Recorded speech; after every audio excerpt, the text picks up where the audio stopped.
Hello दोस्तों, नमस्कार। मैं प्रिंस आपका एक बार फिर से स्वागत करता हूं स्कोर मोर यूट्यूब चैनल में।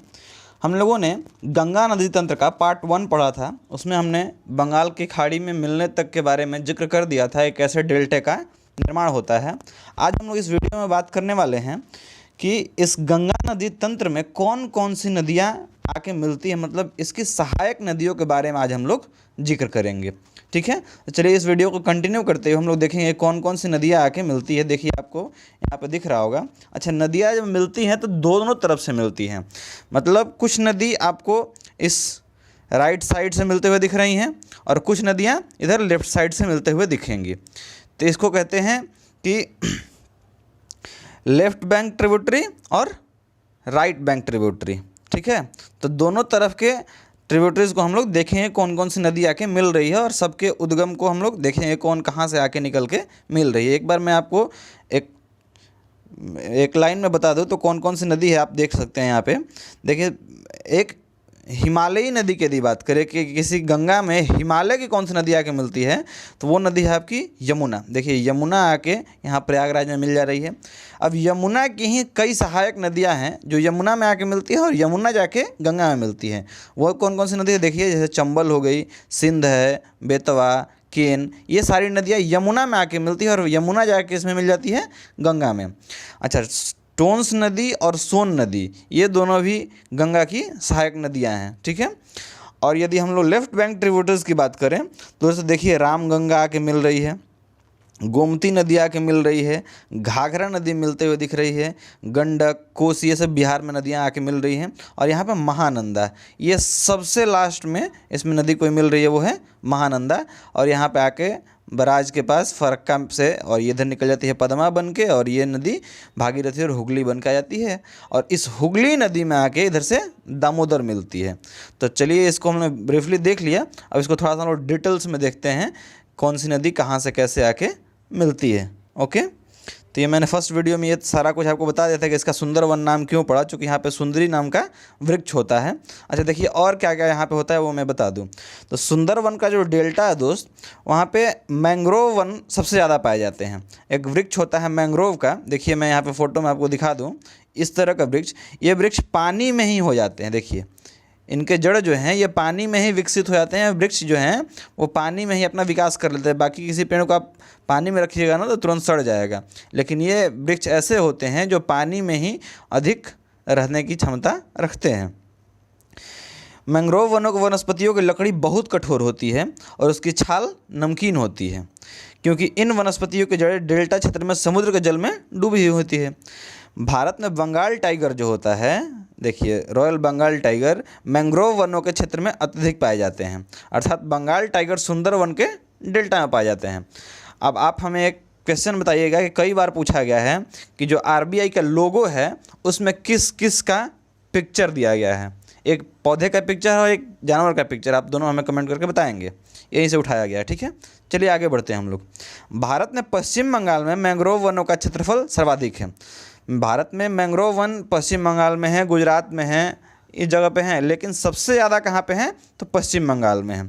ओके, उसके बाद गुजरात दूसरे और तीसरे स्थान पर हम आंध्र प्रदेश की बारी आती है।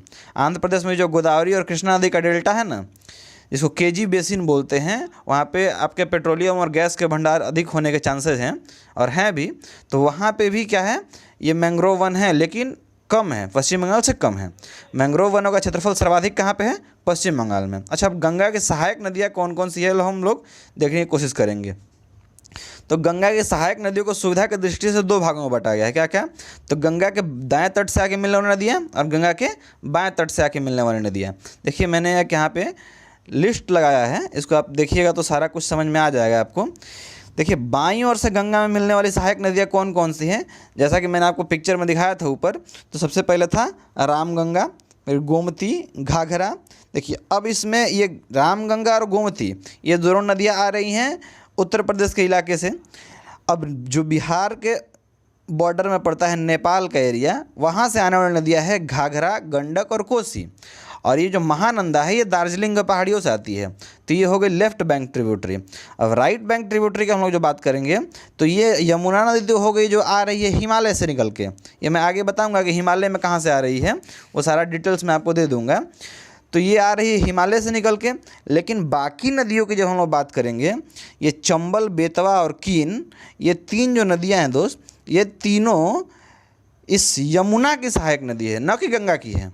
ये तीनों किसकी सहायक नदी है? यमुना की। और यमुना अपना पानी ले जाके गंगा में बहाती है। फिर एक टोंस नदी है और अगला सोन नदी है। ये नदी किसकी सहायक नदी है? गंगा की। और तब गंगा पहुंच जाती है आपकी बांग्लादेश में पद्मा बन के। और जब ये फरक्का बांध के कुछ पीछे से जब भागीरथी बनकर निकलती है तो एक नदी और आके इसमें जुड़ जाती है, उसका नाम होता है दामोदर। ठीक है, अब देखिए नदियों को हम लोग विस्तृत अब चर्चा करेंगे। गंगा नदी के दाहिने तट पर आके मिलने वाली नदियाँ, उसमें मुख्य रूप से कौन कौन सी हैं?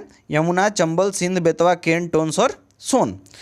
गंगा नदी के दाहिने तट पे आकर मिलने वाली प्रायद्वीपीय पठार की नदियां हैं कौन कौन? तो चंबल, सिंध, बेतवा, केन, टोंस और सोन। ये नदियां प्रायद्वीपीय पठार से क्यों कहा जा रहा है? क्योंकि विंध्याचल के नीचे का जो भाग है, हमारा विंध्याचल पर्वत के नीचे का जो भाग है, उसको हम लोग बोलते हैं प्रायद्वीपीय भारत।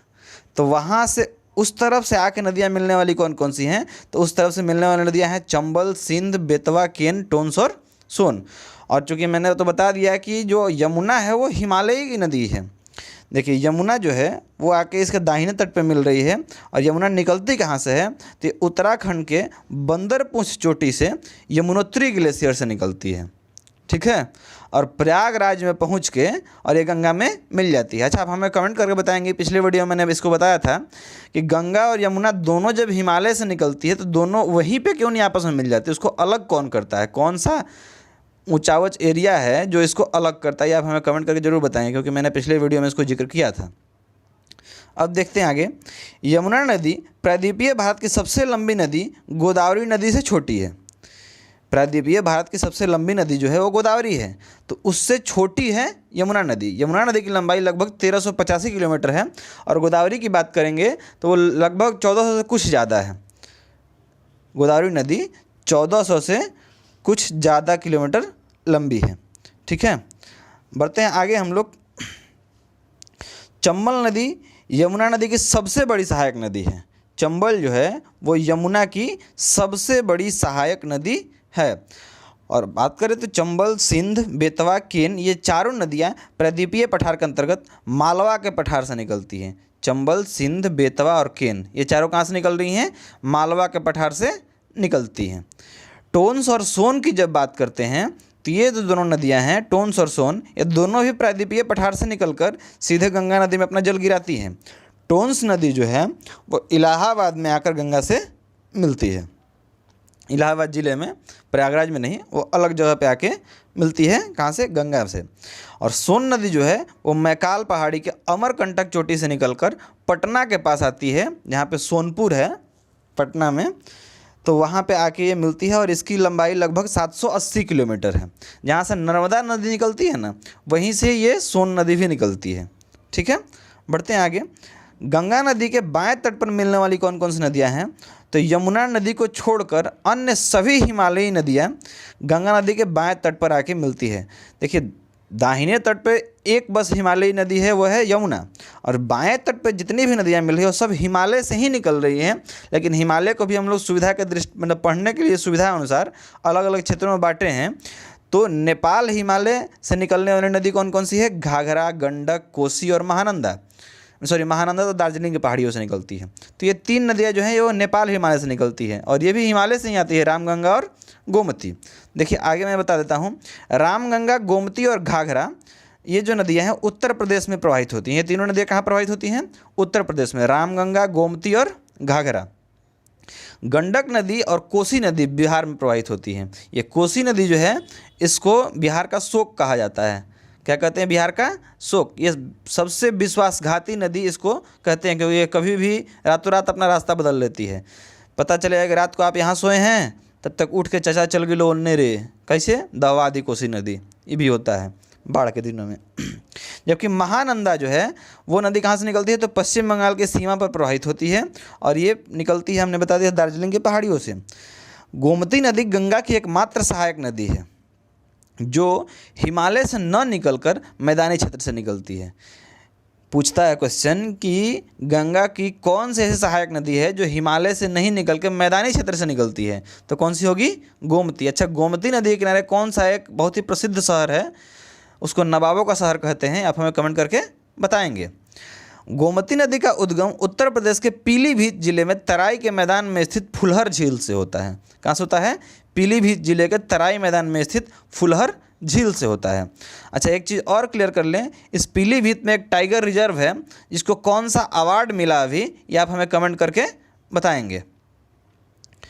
बढ़ते हैं आगे। गंडक को नेपाल में शालिग्राम या नारायणी नदी कहते हैं। गंडक को क्या कहते हैं, नेपाल में शालिग्राम नदी या नारायणी नदी कहते हैं। जो हम लोग घरों में, जो भी लोग सनातन धर्म को मानने वाले होंगे, घर में सत्यनारायण भगवान का पूजा होता है तो एक शालिग्राम भगवान का पूजा होता है।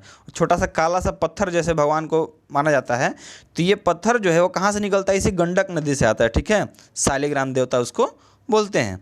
वो सारे जितने भी पूजा करने वाले लोग होते हैं अपने घरों में ज़रूर रखते हैं उसको, उनको पूजा किया जाता है। और बात करते हैं, कोसी नदी नेपाल से निकलकर बिहार राज्य में गंगा नदी से मिलती है।